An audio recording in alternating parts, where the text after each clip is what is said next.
Hey guys, Matt here. So I want to take a second and just frame up and introduce this next video. It's a little bit different than the typical content that I put out. Most all the content that I put out on my channel is all produced by me. However, this video was not produced by me. It was produced by a company called Fold in the Map, and it takes place in New Zealand. And through my affiliation with Harley-Davidson Motor Company, I was introduced to the family and the production crew that put this video together.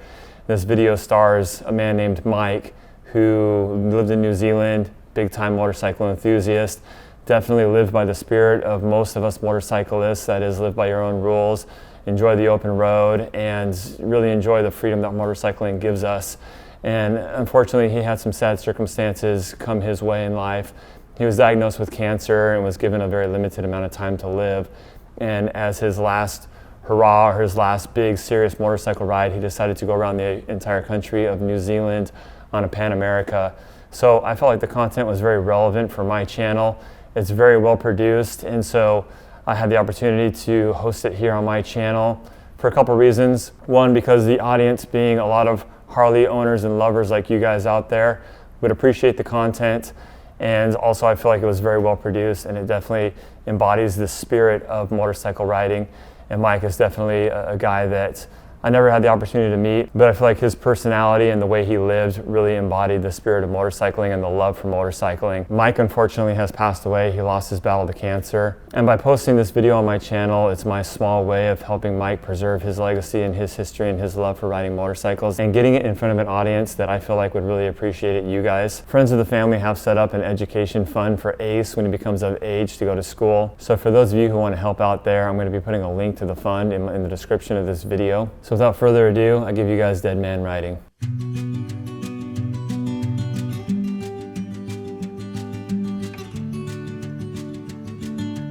My grandfather, he rode Harley-Davidsons as well. You know, I saw these amazing pictures of him standing in between these two really old Harley-Davidsons. I think they were circa late 30s, early 40s. They got on these bikes and they rode from farm to farm in Alberta, where they were growing up. And that was their transport. And I've got all these romantic visions in my head of what it must have been like back in those days to be kind of on that pioneering edge, using these new machines to get you about when you're, you know, the last thing you had to transport yourself with would have been a horse. And then to get on this amazing, you know, new Harley-Davidson it would have been back then, must have been such an exciting feeling and such a feeling of freedom.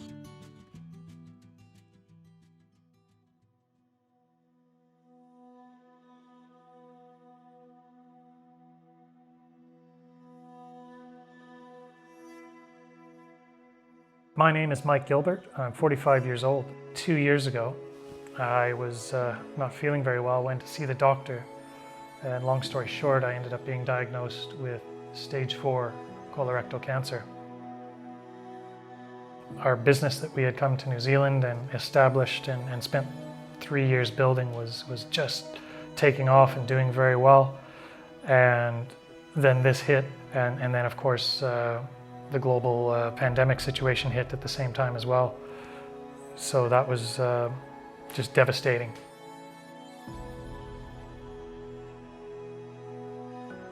So this trip, possibly, you know, my body, it's getting a bit frail. This could quite possibly be the last ride.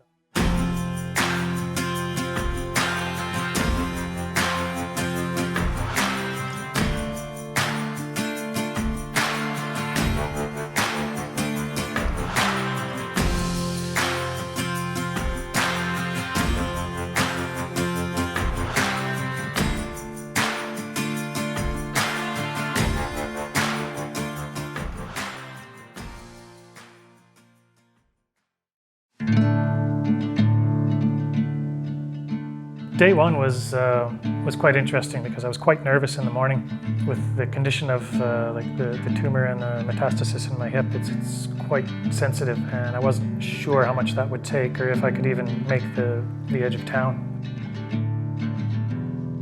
So this is my original jacket that I used on my first trip across Australia. So this little patch from my grandfather's Special Forces unit on there, just on there for good luck and that type of stuff.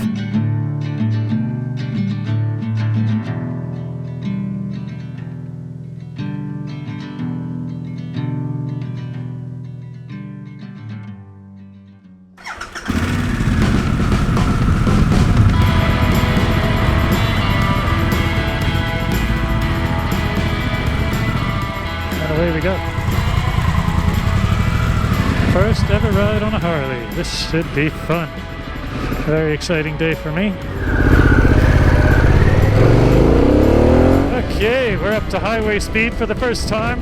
Oh yeah, pull up in front of me, great. So we set off and I was very happy. It was quite comfortable on the machine. It was just so smooth and easy to ride. I was really enjoying that. It really didn't give me any troubles at all. I was just comfortable and happy. Lots of power. Yeah, the engine loves to pull. It's got so much torque. 10-15 minutes under it. Been through some tight corners. Everything seems really good. It's very planted, very easy to ride bike. Oh, someone in trouble.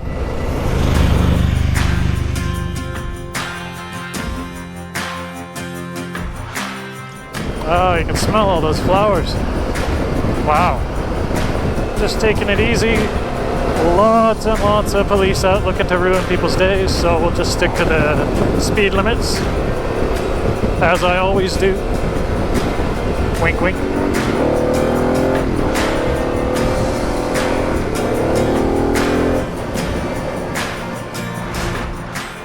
A bit of an interesting trip down to Kaikoura. We had quite a bit of traffic. There was a holiday weekend, and so everybody was on the road, and the construction was delaying everyone. And I ended up sandwiched between a large trailer truck and a police officer. Few things less exciting than riding behind a police officer and a transport truck in a construction zone. Good thing the wind is howling to keep me on my toes, otherwise I'd fall asleep.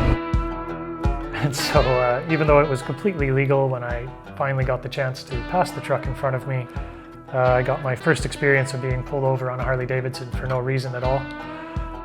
Alright, so in my rearview mirror there, you can probably see that nice police officer that just pulled me over to have a little chat. He wasn't super impressed with the pass I made, but I pointed out that it was completely legal and didn't go over the speed limit and everyone was safe. And yeah, he just didn't do anything. He just stopped me for absolutely no reason.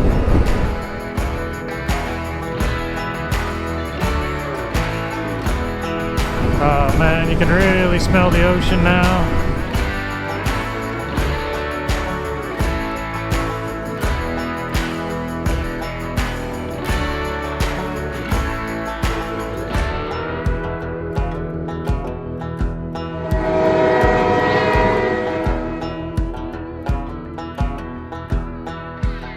It was just a beautiful, beautiful ride down, looking at the amazing colors of the ocean and then the seals and all the wildlife there, and just that beautiful greenery in the mountains as you get closer to Kaikoura. So growing up, my first kind of activity that I got into with motorcycles was motocross racing. So I spent a lot of time doing that. And then after that, I think I had a sport bike, and then I had a little Royal Enfield in Dubai. And of course rode scooters and motorcycles in other parts of the world.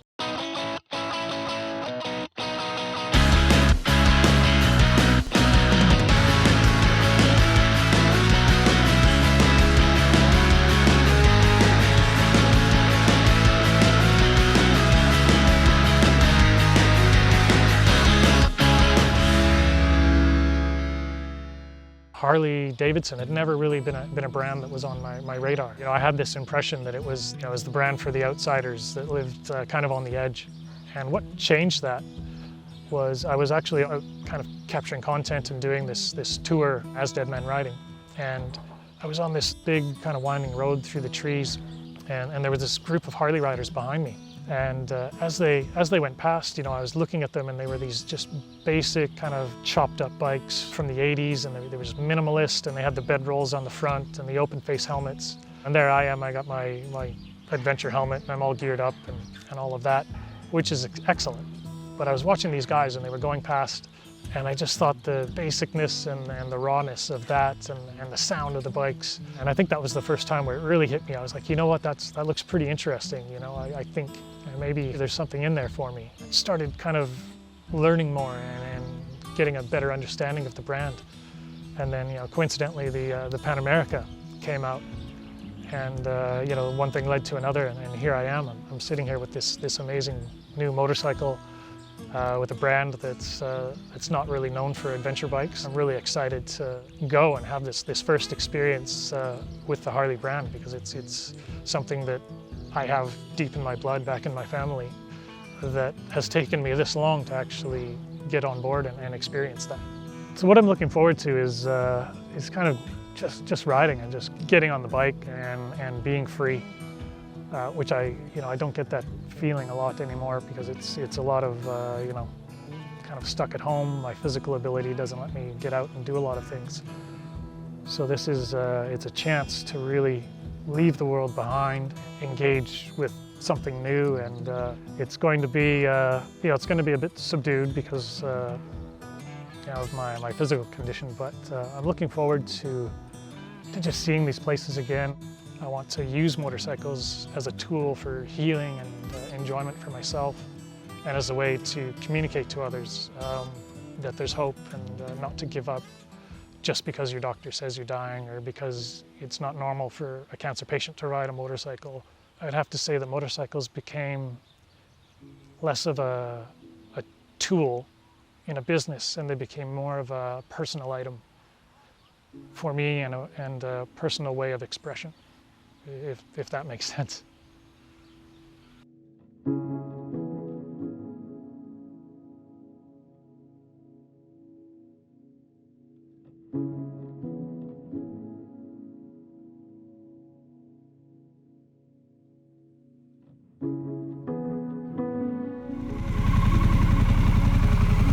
It was quite a joyful feeling when we got close to Kaikoura and we stopped at a little surf spot, and there was all these beautiful yellow lupins everywhere, and it was just a moody sky in the background and mountains, and we just got such amazing pictures, and it was just a beautiful place just to be and sit spiritually.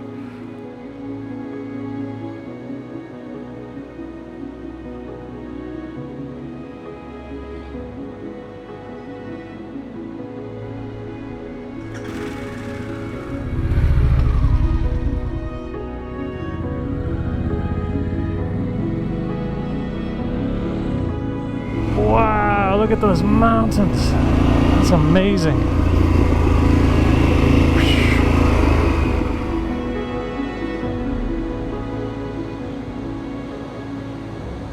It was such a nice, calm, interesting end to the day that set off with me being quite nervous. Made it to Kaikoura. What an amazing day of just getting on a bike for the first time in so long, and just having it be such a special bike. It is time to find my hotel, and very shortly after that, an ice cold beer. As we rolled into the hotel, I was tired, but I was so happy that I had actually accomplished a one-day ride, which I wasn't even sure I could do anymore. Done. Purpose for me, what gives me purpose, to get up in the morning and keep going, it has to be my family. They're just such a positive force in my life. I just can't fathom them not being there, or not having them to rely on. It's what keeps me going. It keeps me fighting. There's new medicines that to take that aren't going to make me feel good. I push through that because I want to spend as much time as I can with my family. So there's wonderful things I get to do, like riding motorcycles, and those are kind of around the periphery, really. And what's at the core of me is Ace and Sam. Everything else is luxury. Ace is my son. He's obviously the light of my life. He was born in Dubai on January 11th at 11 a.m. in the morning. So he's got the name Ace, and then these cool, 111, all these ones in his life.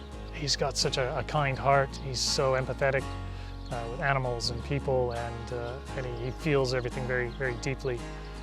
And at the same time, he's fun, and he's just been a blast to be around as he grows up. He traveled the world with us when he was a year and a half old. I think he was 3 months old when he went on a plane to Mauritius. He's growing so fast, and it's such a joy to be his dad, because he is such a good kid. And he's made me a better person, much like his mom Sam has. I shudder to think what my life would be like if I hadn't had both of them come into my life. On day 2, I woke up expecting to have quite a bit of pain and swelling and not really know how long it would take to get ready for riding. But I actually had to walk around the room a couple of times because I couldn't believe how good I felt. Feeling really good, lots of energy, very upbeat. So I'm really looking forward to today, even though it might be a bit rainy. It's going to be fun. Felt amazing. I felt kind of limbered up and loose and energized, and I was ready to go, quite early. Monkey cannonball! Monkey's seen some hard days. Hey! Try not to throw in the lift ground, dude.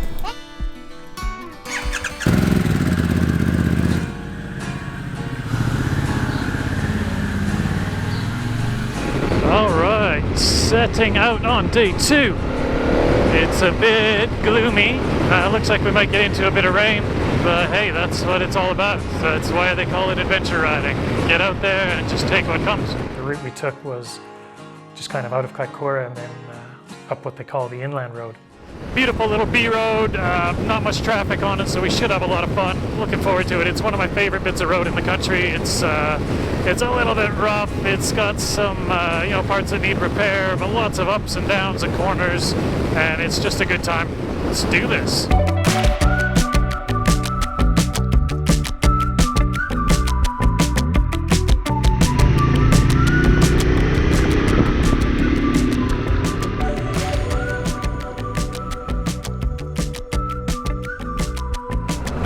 And the rain started pouring down, so I'm all geared up in my wet weather gear.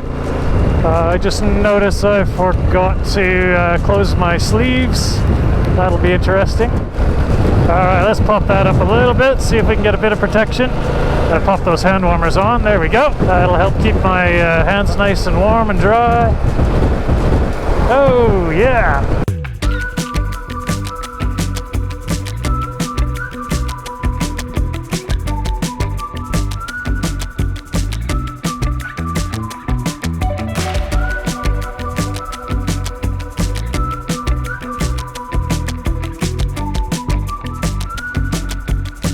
Alright, got a little heavy metal on the headset.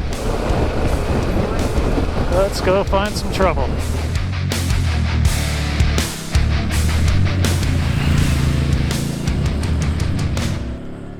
New Zealand has always been one of the places we wanted to visit, and we went on a bit of a world tour after deciding to leave the corporate life in Dubai.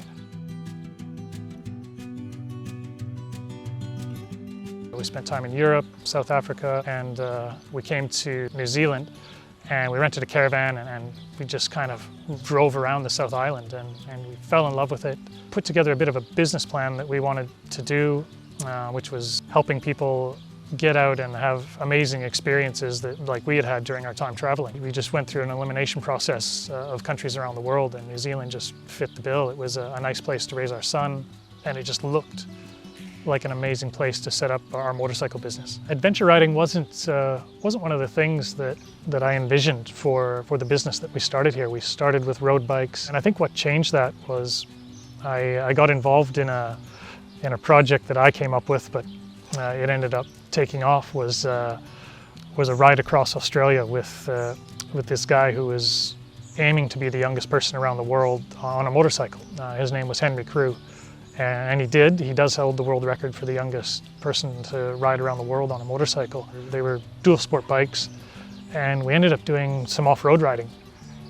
And that took me to these amazing places, and it just sparked that passion inside of me that I used to have when I raced motocross. The most beautiful, the most amazing terrain and places here in New Zealand are off the beaten path. So I wanted to integrate that into the business. So we started looking at adventure bikes, and I bought the first one, and then there was 2, and I think we ended up with 18 or 19 at the end. It allowed our customers and it allowed me to go off on these amazing trails and roads that you wouldn't normally see, and getting into the unknown and that feeling of discovery that you get, that you can only get once you get off the beaten path.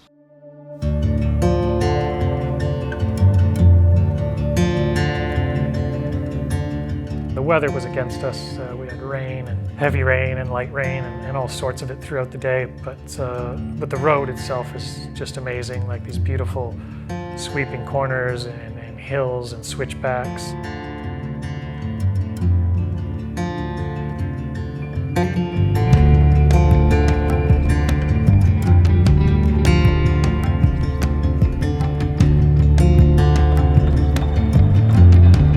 It offered actually quite a few opportunities for some really good testing of the bike. So, I was riding it in rain mode and checking out the suspension and the tires and the handling in wet conditions. And again, it was just such an ease to ride and comfortable and fun, even in the rain.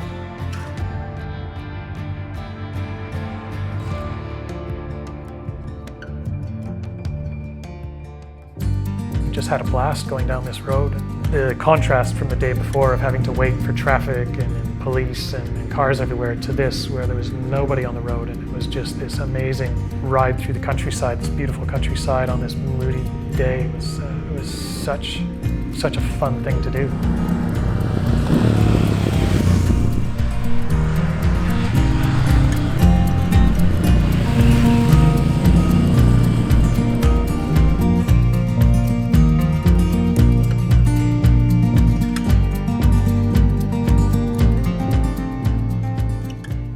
Just as I was coming into the Hanmer area, the sun broke out in the valley and the hills were green and the skies were blue. And I got to put the bike in sport mode and just really enjoy some kind of longer sweeping corners. It was just like a Hanmer Spring saying, welcome, come on back, we'll treat you right. I rode in here with the sun shining. I was so happy. A lot of joy brought back into my heart then, and a real feeling of accomplishment of another full day's riding done on what felt like a machine I'd been on forever. And it's only my second day on it. Feeling good and feeling healthy. A little bit tired out, of course. It's a lot of activity in 2 days that I wasn't used to. And just went and sat in the sunshine and treated myself to a big beer and just kind of reflected on the day. And it was just such a wonderful day of riding and such a great experience. We're headed off-road tomorrow morning, so I'm a little bit nervous on that. My legs held up pretty good, and I think it'll be strong enough. So we'll lower the tire pressure down, we'll put it in off-road mode, just see where it takes us.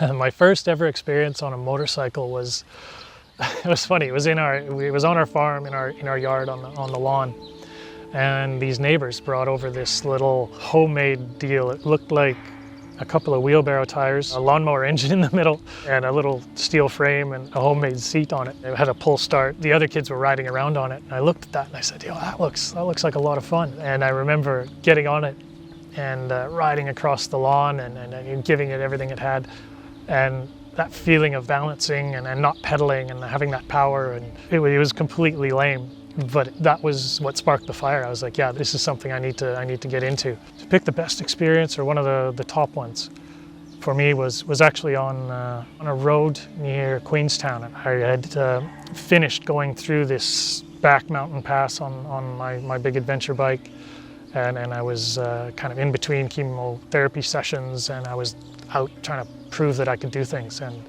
I had mastered this pass I went through. I didn't drop the bike, everything went well.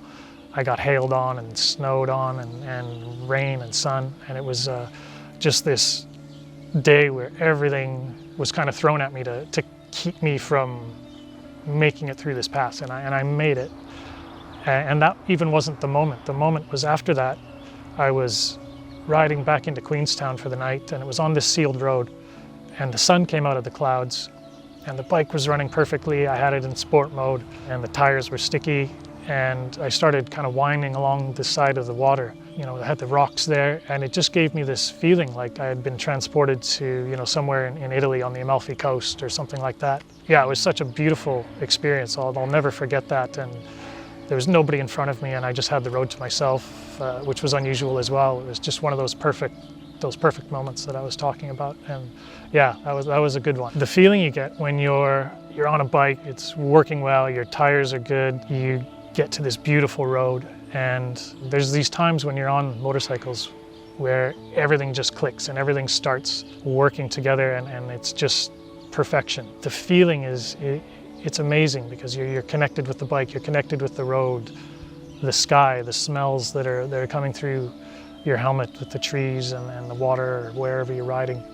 And the best way I can describe it is it feels like flying. You can feel the forces of the bike as you go around the corners, but it's a weightlessness that you feel. You feel like it's almost a feeling of invincibility when everything clicks. And I think a lot of riders will understand that. They'll know that, because it's not like that every moment that you're on the motorcycle, but when things are just perfect, and like I said, the temperature's right, the tires are right, the bike's running clean and well, those moments just stick in your mind, and it's just something that stays with you.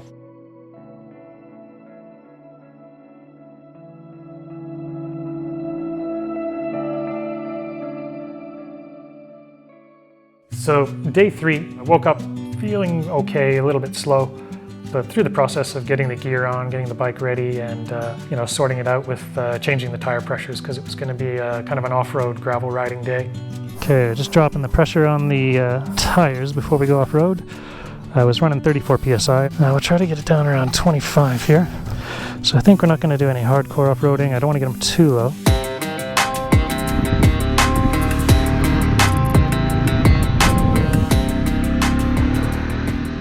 Our goal was to ride out to a place called Lake Tennyson and take another route on the way back. Sun was out when we took off, so of course I was dressed in all the gear that you would ride on a sunny day, so nothing waterproof at all.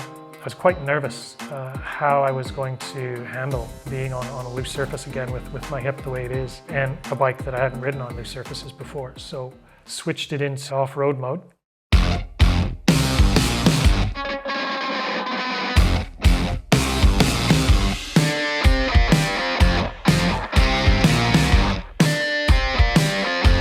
The bike just was fine. It was amazing.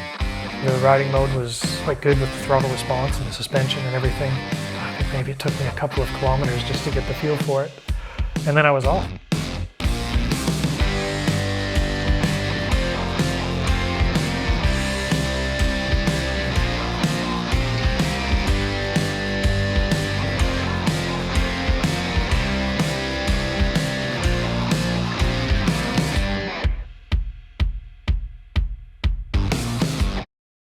My grandfather, he was a pretty amazing man. My relationship with him was pretty typical. You're a young kid, everyone's old, but he was always an outdoorsman. He was a hunter. He did amazing things, difficult things in World War II. He was a bit of a Renaissance man. He had all these talents and skills. And unfortunately, I would say when I was younger, I didn't really appreciate or get to spend much time with him. They lived, 10 or 12 hours away. And when I became a teenager, I was, of course, arrogant. I knew everything, and grandparents were boring. And it probably wasn't until his later years, in his 90s, and he went into the hundreds as well, that I really began to appreciate what an amazing individual he was and what a life he led. I really began to appreciate and understand what a strong and good man he was. Whenever I'm in a hard situation, I look back and I think about him. And, he went through the dirty 30s, the Depression. He made it through a war in a Special Forces unit, the first one in history. His unit, they never lost a battle, and so he was a fighter, and he never gave up. And I've got a little coin that I carry in my backpack and in my sleeve of my jacket when I'm out riding, and it's a coin of his military unit, and that just kind of keeps me grounded and lets me refocus and continue to be strong and kind of push forward on the journey, whatever that journey is I'm doing that day. The rain caught up to us again, so on with the wet weather gear. And man, did it rain on us for a while. We were just getting poured on, and it was kind of like the day before, where it was just, I'm dry, the bike's working well, and we just powered through. Oh man, the weather's turning nasty, but I got my hand warmers on, I'm comfy, the wind is going around me beautifully. Might not sound like it, but it is. I'm a happy guy.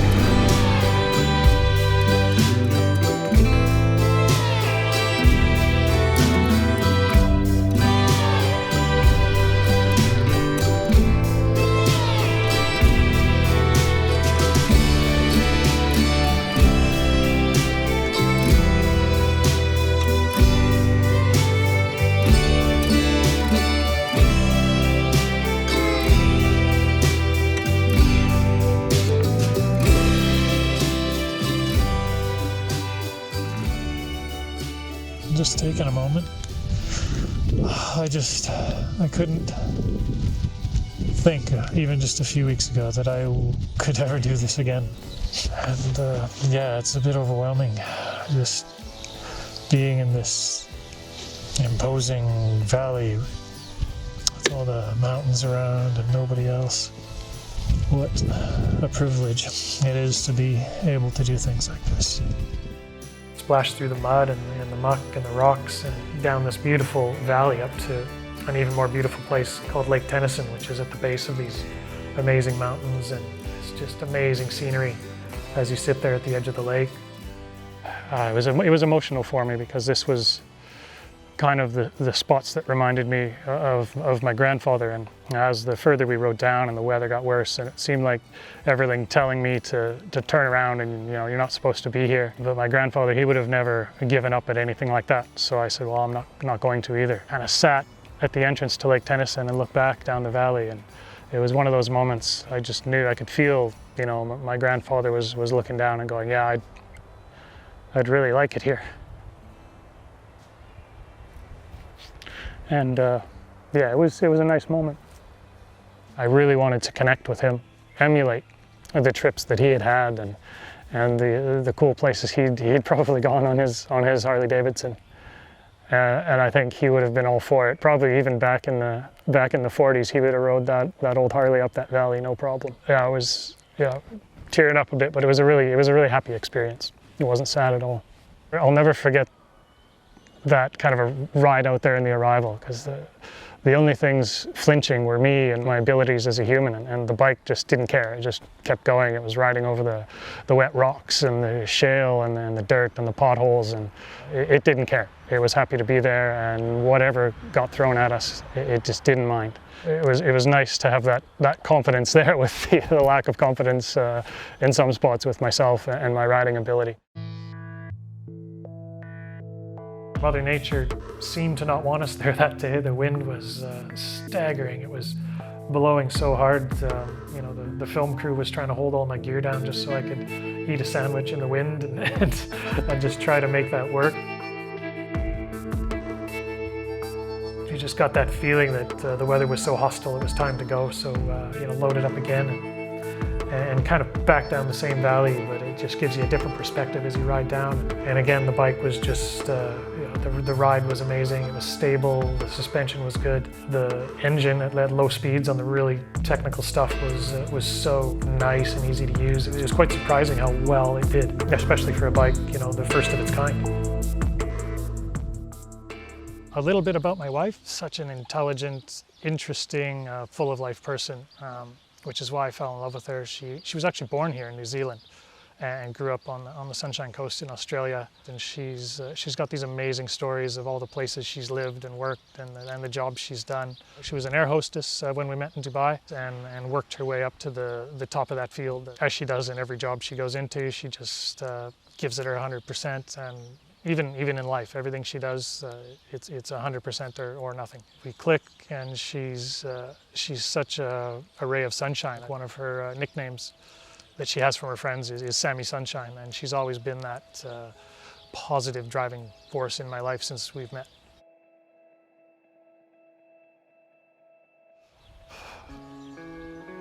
Yeah. So her support has been unbelievable. She's the sole breadwinner for our family now. She has done amazing things to get us as a family financially and emotionally in a good space.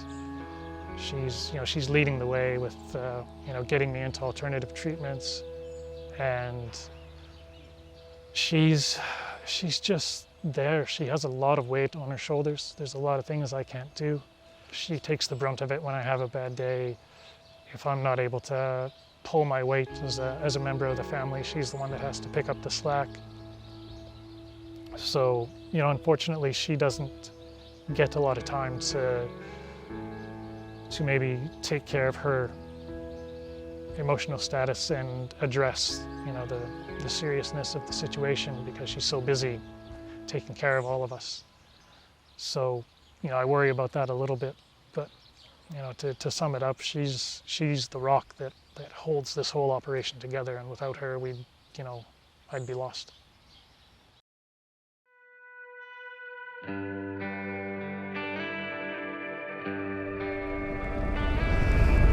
Bike's getting a thorough test on the Pan America.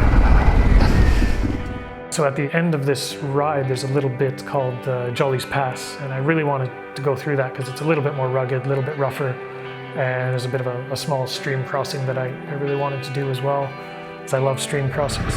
Yeah, the water crossing. We arrived at that stream, and I actually got extremely nervous for a minute. I stared at this water for a little bit, and I was just thinking, I have to do this. I have to go through this. I have to prove to myself that this can be done still with my condition. I haven't done this for a while, guys.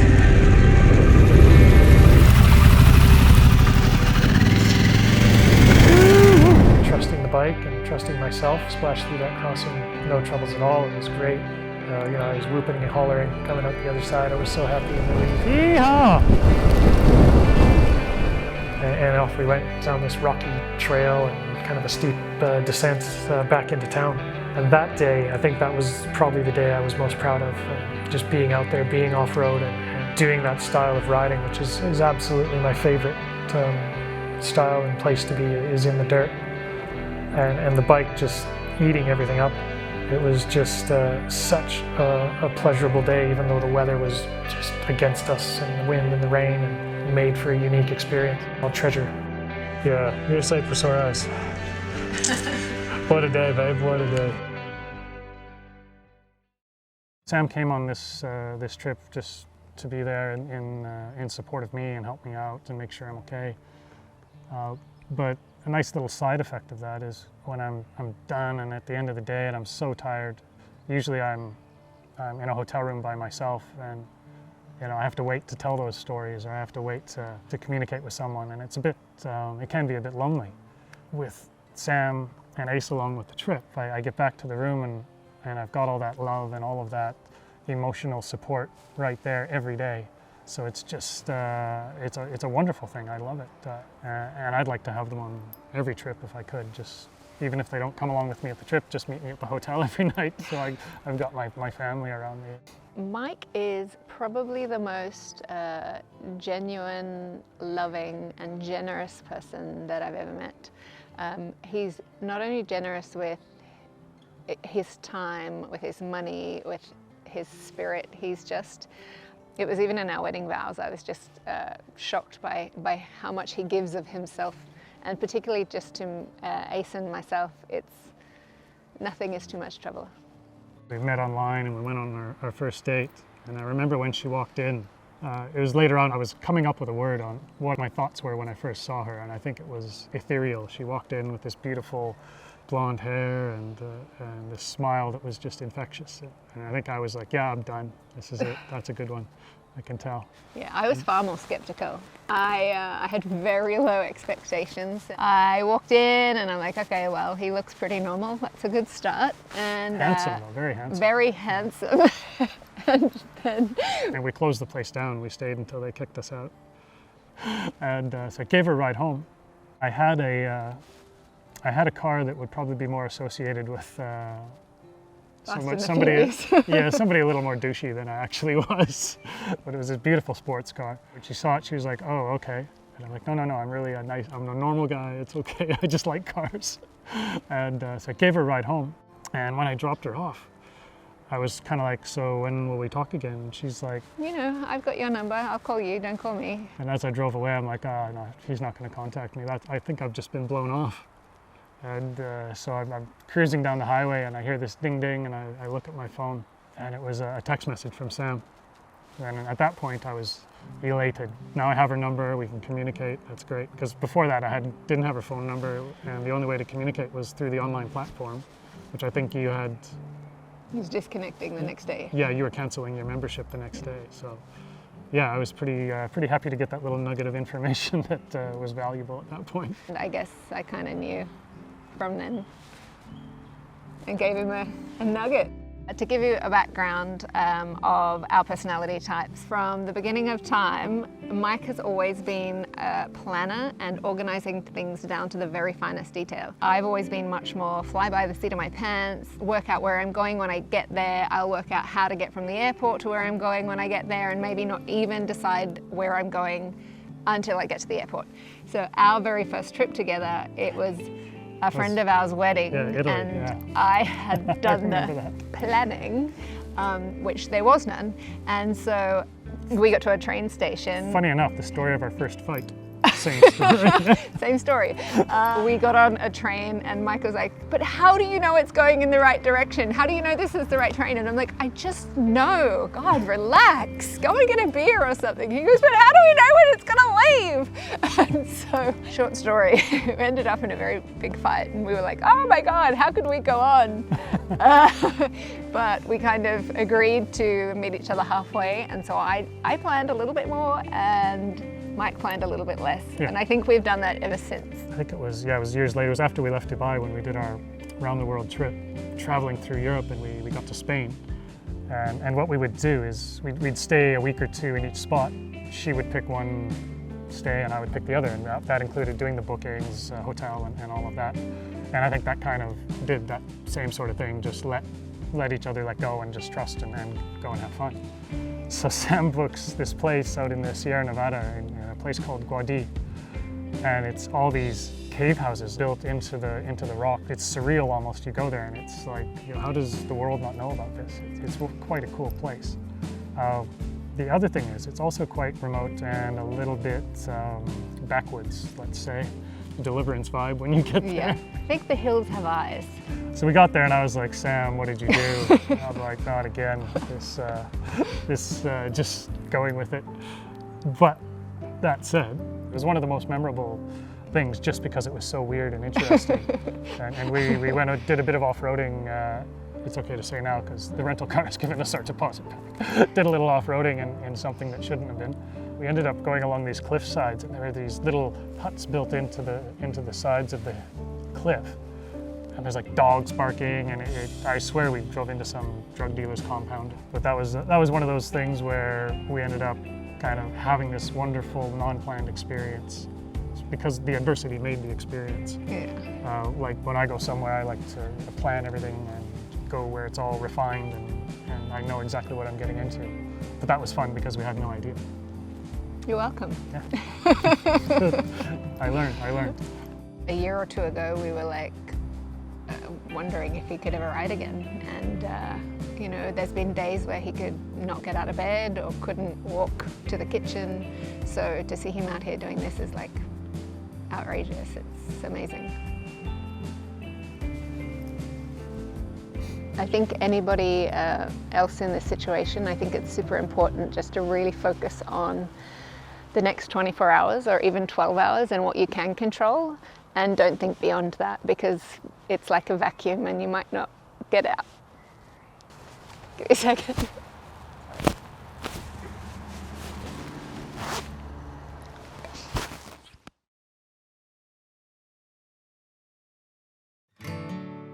Day 4 is the final day of the ride. After that big day, kind of off-road the day before, I was still feeling pretty good. You know, I woke up and I'm ready to go, and I was just excited to get back on the bike. It's just such a pleasant place to be on that bike, even with the stiffness and the pain in my hip.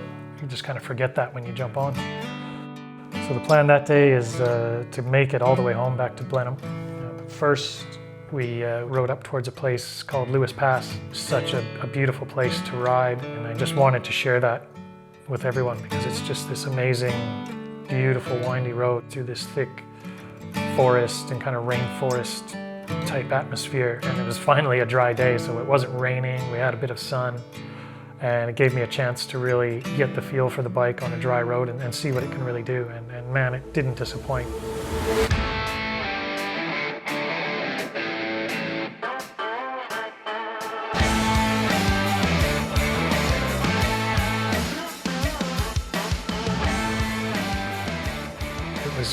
such an awesome time, and even doing the filming, having to repeat the corners a couple of times was actually a bit of a treat, because when you're normal riding, you pass by something once and that's it. Doing this, I got to ride on these corners a couple of times. It's a road that was just so much fun to be on. Riding motorcycles for me, it's freedom. And I know it's a bit of a cliche. A lot of motorcyclists, that's the first thing they say, but it's true. It's something that gives you the ability to control your destiny. It's dangerous if you stop quickly or fall off, so you're completely in control of your own health and safety. It's a freeing thing. You have to have all of your focus on what you're doing as you're riding, so it helps you kind of let go of the day-to-day stresses and the day-to-day worries. And it's been particularly helpful for me because I do have, it feels like the weight of the world on me on some days. Having the ability to get on a motorcycle, kind of go where the wind takes you, it's an experience that refreshes your soul. And again, it's one of those things to non-riders, they hear you say things like that and they think, oh, it's a bit dramatic, but it's really not. Once you do it and you understand it, it's something that you just can't get out of your blood. It's a mechanism to take you where you need to go physically, spiritually, mentally. It's healing. It's a healing force for me in my life at this point. I think when people in my situation, when you get that news or that bad news about your life, I think that's one of the things that you think of instantly is a legacy. What can I leave behind? What are people going to think of me? Did I make any impact on this planet? For me, I think my legacy is my son. I think that's all you can say. He's my goal would be to leave all of the good things about myself and all of the positive experiences that I've had and the things that I've learned, and leave that with him. And then take all the negativity and my mistakes and things that have held me back in my life, and I'll take that with me. I'll take that bad with me. And then on top of that, I think I'd want to leave a message or a bit of an idea in people's heads that, what I went through wasn't in vain, that I've helped somebody, whether it's through my words, going through this, or through the videos, or through just meeting me and just talking, with people. I hope that I could have changed someone's life in a positive way, and had this experience maybe extend someone's life and encourage them to get checked out and be more in tune with our bodies and what they're doing, rather than just going through life and much like I was, and just kind of ignoring those little tiny cues that your body's trying to tell you something's wrong as you go. So yeah, that's what I'd like to leave, some positive imagery of who I was and what I did for people that I met, or people that know me through what I'm doing now, and then all of my positive efforts into my son, so he can do wonderful things. And as people, we always want the next generation to be better and have things better than we did now.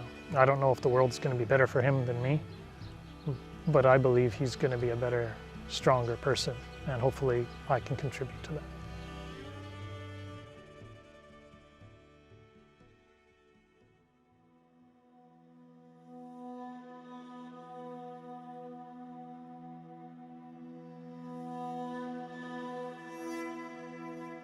It was a full day. It was a day that I would have done when I was completely healthy, and I wouldn't have done more. So it was a full day really testing my stamina and what my body will do.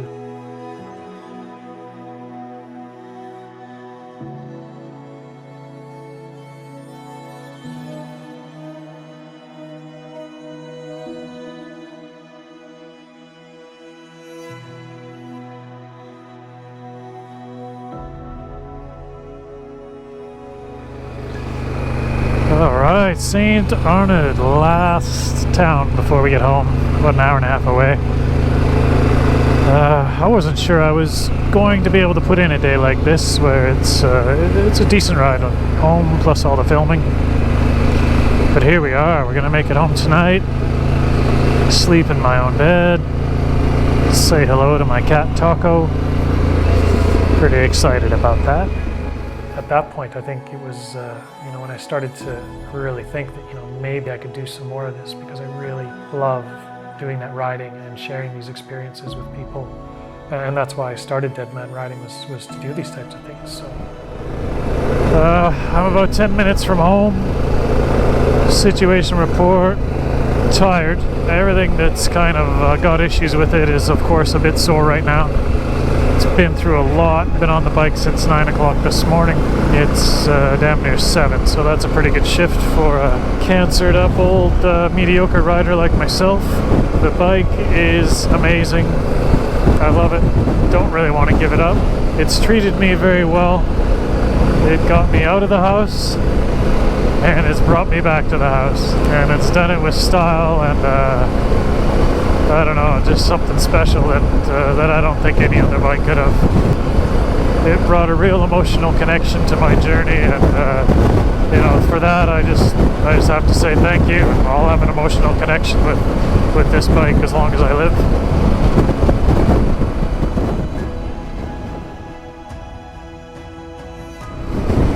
Oh, looks like we f***ing battery. What's going on here? Still recording? No.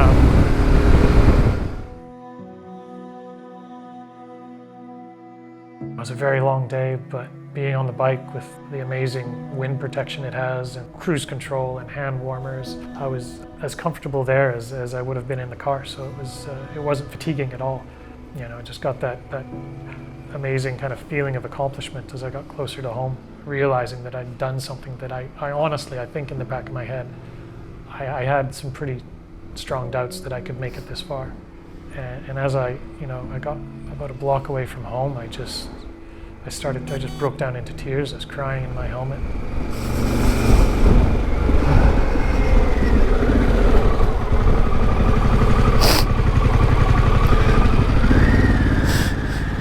And I pulled up to my garage and I put the kickstand down and I just kind of collapsed beside the bike.